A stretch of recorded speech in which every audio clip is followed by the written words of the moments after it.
Hello, a happy new year to you all, and welcome to Spotlight. Spotlight, brought to you by the Isle of Man Arts Council. This evening, we hear about the wonderful new guide to folklore sites on the Isle of Man. Enjoy another poem from the current Manx Youth Bard, and hear about a new drag brunch.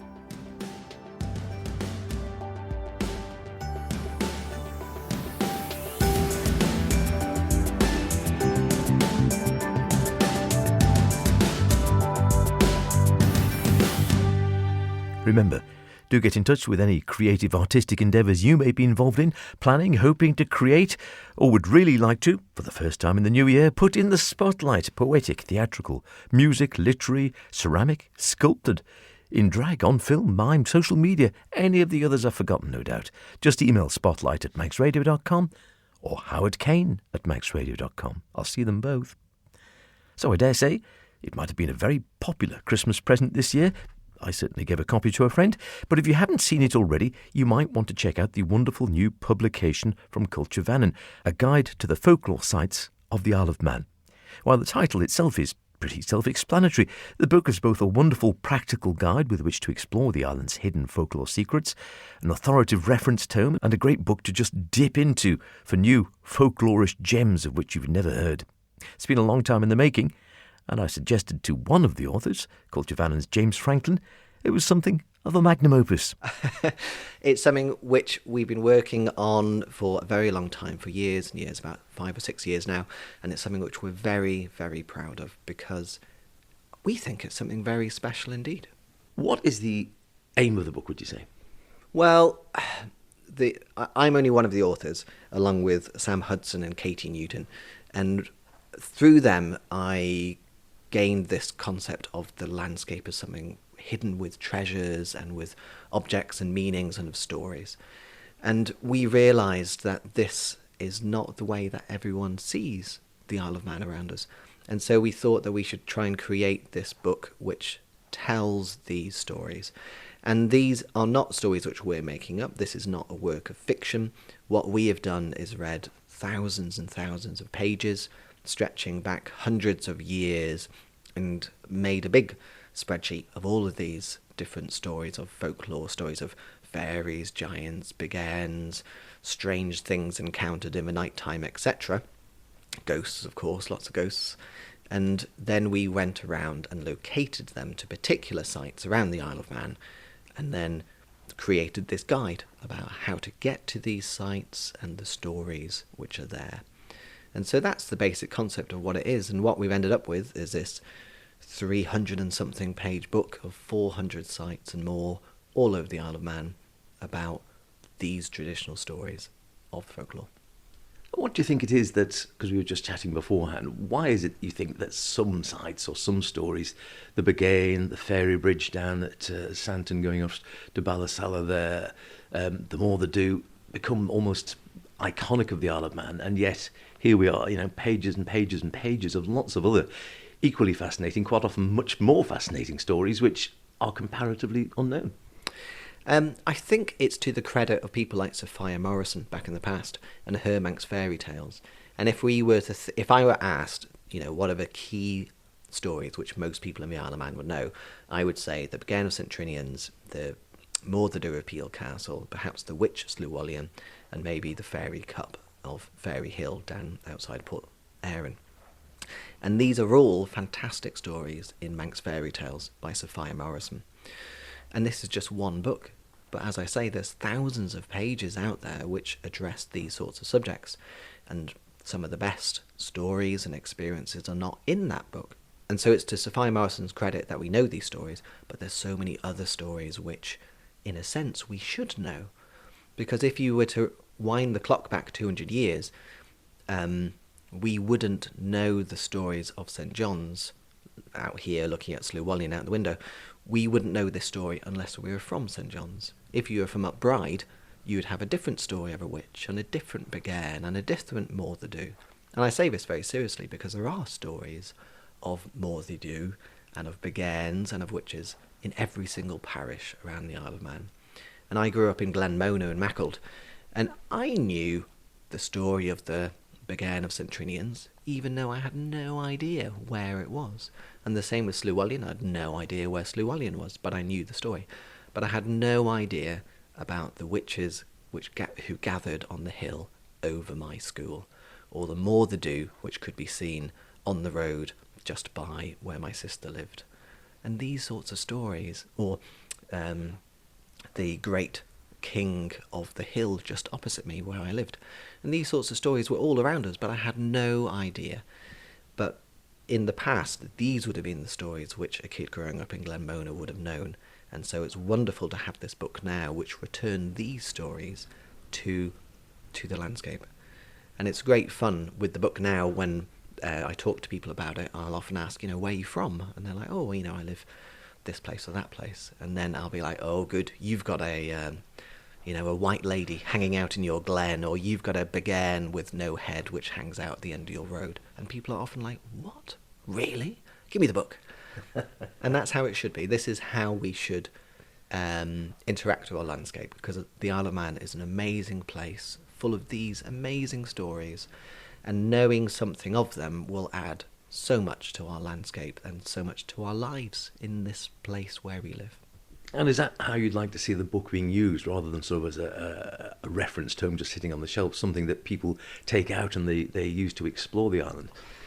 Absolutely. There are many ways of using this book. It's a sort of thing which you could sit down and read, but it is also something, well, if someone were to tell you there's a giant, and there's a giant's grave just over the road from where we are, and this is what a giant would be like, and these are the sorts of things which giants do. Once you know that story, and it's connected to that rock over the road, then this is a story which you will tell yourself, and you will tell visitors, and you will live your life slightly differently, knowing that this rock is a giant's grave. That's one thing we hope for, but also because of the directions, we've given grid coordinates and clear directions of how to get to these sites. People will hopefully use it in the way that we created it, which is going out into the landscape, having a nice walk, but also having these amazing stories and bringing the landscape to life. So whether you're a folklore fan, or whether you are a walker, or whether you just want to have a good excuse to get the kids out of the house, this is very good for this. Then hopefully the book will be for you. And doing all the research, because you say it's been 5 years in the making, and it's very well referenced, very well researched. It's got all the map coordinates and the reference and source materials as well. You were saying you've done a lot of sort of door knocking, gone out speaking to people, going to these places. Sometimes, as you mentioned there, some people sort of say, oh really, I don't know that. Or have there been instances of where you've spoken to people and they say, oh yes, I'm aware of that, or I've even experienced that, or sort of seen this, whatever it might be, whether it's a begairn, whether it's a dog, whether it's a fairy, whether it's a white lady or something, they've actually had experience of this? Yes, I think it's a wonderful privilege that me, Katie and Sam have had to go out into the landscape and talk to these people. Because of course, these stories are not our stories, they are stories which were experienced and told by Manx people for hundreds of years and more for some of them. And they're also stories which are still being experienced, or stories or experiences which people are still having.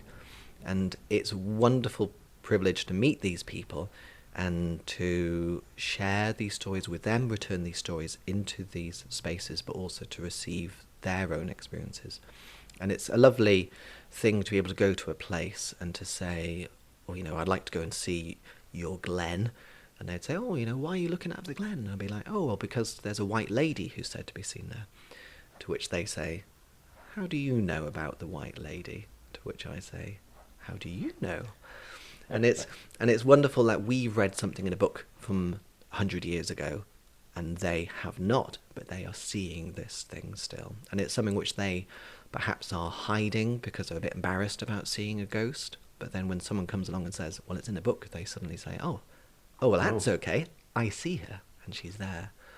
Or there's another lovely site from Scarlet, just near Castletown, where someone who lives across spoke to us about something which their mother knew when she grew up as a child in Castletown, she would go to the heart-shaped pool and see the Green Lady, this kind of ghostly figure who would appear near them and just be like this warm sort of guarding spirit by the heart-shaped pool. And this man had no idea about Scarlet because he didn't live here, and yet he gave us this story, and we were like, oh, well, this will be interesting. It's unlikely we'll find a heart-shaped pool, because he had no idea. It was just a heart-shaped pool, Scarlet. And yet we walk around the headland there, and there it is, just on the rocks, this pool, unmistakably heart-shaped. And it's amazing that this feature in the landscape is still there, and this man had no idea that it was real, in a sense. It was his mother told it in a real way, but there it was. And this is a wonderful example, I think, of how these stories are not just silly stories in old books. These are stories which are living, and they live in the landscape, and they live with people, and it's very much a joy to be able to revel in that, celebrate this, and to pass it back into the landscape through the readers of this book. The amazing thing is, I mean, this book's just fresh out, just hitting the shelves now, 370 plus pages, I think it is. It certainly appears a definitive volume, and yet, apparently, there's more, quite a lot more stories which aren't documented even in here. Yeah, we made it, the way we did it was this large spreadsheet, and this book of about 400 sites has about 1,000 sources or references. That's how these 400 sites are compiled.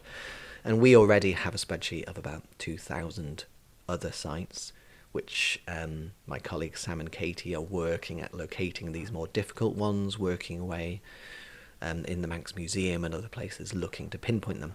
But also, there are so many other things to be found, and of course so many stories to be added to by the community, by these sorts of... And I am sure that when people read this, people will tell us, oh, well, that's not right. This is not what my mother says. This is what the story should be. And that's the bit which really excites us, because folklore is not top-down authoritative. This is something which is very much in the community, and we want to hear those stories. And if this is an opportunity to kind of stir up these conversations, and that's wonderful. And that's the fascinating thing, isn't it? Because you say it's living, and yet, I suppose here we are at Culture Van, and do you think there is that sort of need even now for folklore to sort of help identify your cultural identity, I guess? Well, certainly the stories we tell are a part of who we are. We, whether we admit it or not, our own personal stories which we tell is a part of who we are. We can think of our family members who've perhaps passed away already, and the stories they tell were distinctive of who they are. And as a people, as the Manx, certainly our stories are distinctive. And if you look through this book, you'll be intrigued and interested to see the oddness of some of these stories. And some of these stories are older, or perhaps tell of different influences coming in as to what stories we, the Manx, are telling. And they are, in understanding these stories, I think it's a privilege to be able to understand what the Manx stories are, and comprehending them in the landscape is certainly a help for me in comprehending who I am as a Manx person. And it's hard to express this one, but it's a bit like a friend once said that identity is a bit like giving someone roots and giving them wings. It's roots to know where you're coming from, and wings to have the confidence to go out and do your own thing. And it's stories like this which are roots into the Isle of Man and into our sense of who we are, and it gives meaning to the landscape, and I think to the lives we live in the Isle of Man. Totally. And scope for volume 2, by the looks of it. Yeah, here's to that one. Available straight from Culture Van, or all good bookshops, as they say? It's available from all good bookshops all over the Isle of Man, and if they don't have it, ask them why not. I just love the fact there's already enough material for volume 2, despite the fact the ink is barely dried on volume 1. Well worth seeking out, even if you only have a passing interest in the island's folklore. And it could be useful if you want to stay on the right side of the little people. Spotlight, brought to you by the Isle of Man Arts Council. A bit of poetry. We spoke to the island's current Youth Bard Haddasah Smith just before Christmas to catch up. While she was here, she recorded a couple of poems for us. We heard one then. Here's one for the new year, and very appropriate, given the weather of late. Winds of the Earth. It whispers and screams. They tell tales from beginning to end. They are the winds of the earth, as one they can destroy or create. But they are angry now, because no one listens anymore. The world is corrupt. The winds are fading. If we just listen for 1 second, you can see the memories of the wind. But most of all, how precious and ancient they are. Listen. Hear. See. They too have wounds of their own, but share stories of greater good. They are the winds of the earth, powerful and mighty. One blow and you're done. One blow and the world is doomed. They are no ordinary wind. They are the winds of the earth. Lovely. Just give us a little bit of the background on that one. When did you write that one?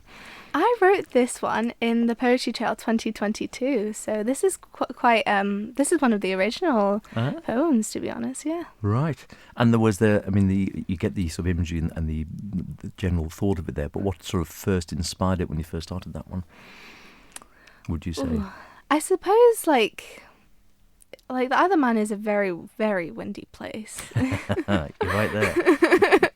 So, there was this one day where, like, the wind was absolutely hectic. Like, I was being blown about from left to right. Yeah, honest, it was it was annoying. Yeah, so I was just like, hey, the winds are kind of angry. What happened? what happened to me? Why is the weather like this? Why is the wind like that? Good question. Finally, for this first programme of the new year, you may or may not be aware of the island's pretty vibrant drag scene, and you may think of it as being mostly associated with late nights and latish evenings, and you'd probably be right in that assumption, but no more, as this Saturday sees the Isle of Man's first drag brunch. Ashton Gibson, aka Nona Binary, dropped by to tell me more. This is actually the first one that we've ever done on the Isle of Man, so we're really excited to bring something that has proved so popular across, to bring it to the Isle of Man. So it's going to be good. So give us an idea of what the sort of the format is. I mean, is it as it sounds? Is it a brunch in drag? It absolutely is that. I think a lot of people were very surprised when I was explaining it to them, because it's just so unlike anything that we've done here before.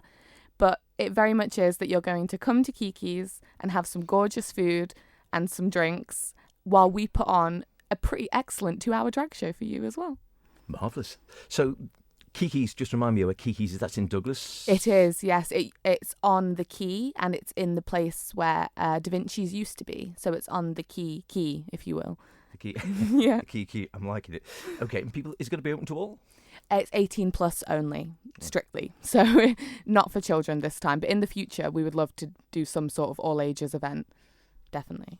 And you were saying it's the first on the island. Is this sort of format something which is sort of run in the UK and other parts? Oh, yeah. I would honestly go as far as say it's pretty worldwide. I've been to a couple myself in England when I visited, and they are always just such a great time. It's always very joyous, and it's a unique experience to do what we usually do at night during the day. I think drag queens are often quite nighttime creatures, so it's fun to bring it into the day. Well, I was thinking exactly that. I suppose you do think drag and you think burlesque and you think cabaret, and that always you make think of a sort of club fairly late on at night normally. Yeah. This idea of transporting it to the middle of the day sort of...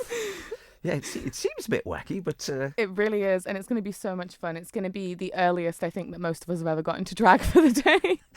Who's going to be performing in the first one? The whole thing is hosted by Fenella Beach. It's kind of her event, and she's being supported by me, Nona Binary, and the wonderful and very famous Vida La Fierce as well. Of course. Wonderful. And sort of numbers-wise, I mean, is there a sort of limit on numbers you can get in, do you think? Yeah, there is a 50 ticket limit, and we're already selling very well, so if you would like to come join us, you should definitely get on it and get a ticket. You can get them from the Kiki's social media pages, Fenella's social media pages, and mine too. And time-wise, it's brunch, obviously, so it's going to be sort of midday-ish? Mm-hmm. Yeah, doors are at 1, and then we're going to have like an hour of like milling around and like eating and like whatever. And then at 2 o'clock till 4 is when the drag show is going to be, with a break in the middle. Okay. And the bar will be open, I assume? It really will, yes. And tickets are £15 with a welcome drink on arrival. So even if you buy a ticket and you don't want to spend more money when you get there, you'll have a drink waiting for you. And they are £25, including brunch. And the idea, if this goes well, and obviously this is a new venture, is the idea then to try and make this a regular thing? Ooh, honestly, it wouldn't be up to me, but we always hope to have more queer events. And Jamie, who owns Kiki's, is incredible and incredibly supportive. And Fenella is, a powerful woman. So I think that more will be to come in the future, I hope. But it's not up to me. Just tell us a little bit more about the drag scene, because we haven't spoken about it for a while, I think, since the last time we were speaking to Fenella. But is it still burgeoning on the island, would you say? Absolutely, yeah. I actually think that we just keep getting bigger, and I think that the support network is getting bigger too, so more people come out to see the shows, which is so wonderful, because all we really want is to create a safe queer space of joy and entertainment. And I think, it's just getting bigger and better. 4 of us performed for a drag race winner at the Villa last month. So that was a big deal to have another famous drag queen coming to the Isle of Man, and that event sold really well. So it's going really good. And a mixture of queens and kings, and you get a sort of mixture of yes, both, yeah. In our show it was only queens, same for brunch, but there are drag kings on the island who definitely will receive booking opportunities in the future that we're excited to see more of, for sure. And is there still, because I know, I've never actually been, but I always used to hear that there was a regular set down at the Saddle on the Quay. Does that still go on? Yes, absolutely. That's Vida's event, and that's Rainbow Night. And actually, it's also on Saturday night. So Vida's got a very busy day because she's doing brunch during the day. That's a full-on day.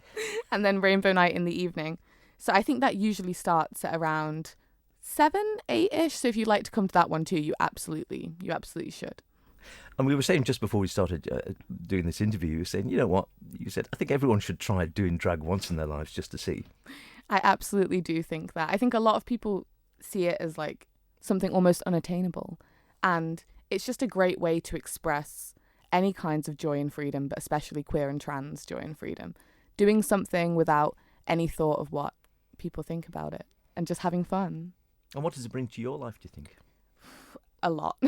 I feel incredibly grateful to have started doing drag, especially on the Isle of Man, because I was able to make a name for myself quite quickly, and all of my friends and the people I love are through drag. It's my favourite thing about my life, really, is that I do drag here. And interesting that you just said, because I assumed that most drag characters, when you were in drag, there would be a good chunk of yourself. But you were saying in your own character, when you're in drag, you don't really think that's so much of you actually when you're in your drag persona. Yeah, I think that it gives me an opportunity to do things that I wouldn't do out of drag, and wear clothes I wouldn't wear out of drag, and also have that level of unshakable confidence that only a drag queen can have. I don't think that that's something that always carries away into my personal life, and that just adds to the power and the magic of it, that it can just hit you so hard. The second you put that wig on, I'm telling you, you'll be feeling your fantasy. Empowered. Yes, definitely. Empowered, for sure. Listen, it sounds a wonderful idea. I do hope it goes well, and either yourself or one of the other queens can come back and tell us how it went, and if there's going to be future drag brunches to look forward to. Yes, please, that would be wonderful. And just one more time, brunch is on Saturday the 6th, this Saturday at Kiki's. Doors are at 1, and tickets are £15 or £25 with food, and you can get them on the Kiki's website, Fenella Beach's Instagram, Nona Binary's Instagram, that's me, or Vida's as well, Vida LaFierce.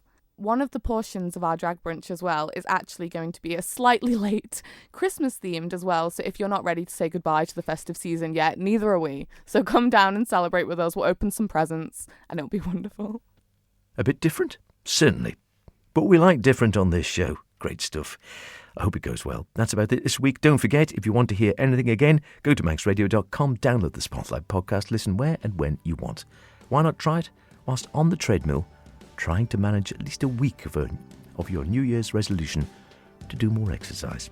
See you next week. Until then, look after yourselves, and whatever you're doing, be creative about it. Cheerio.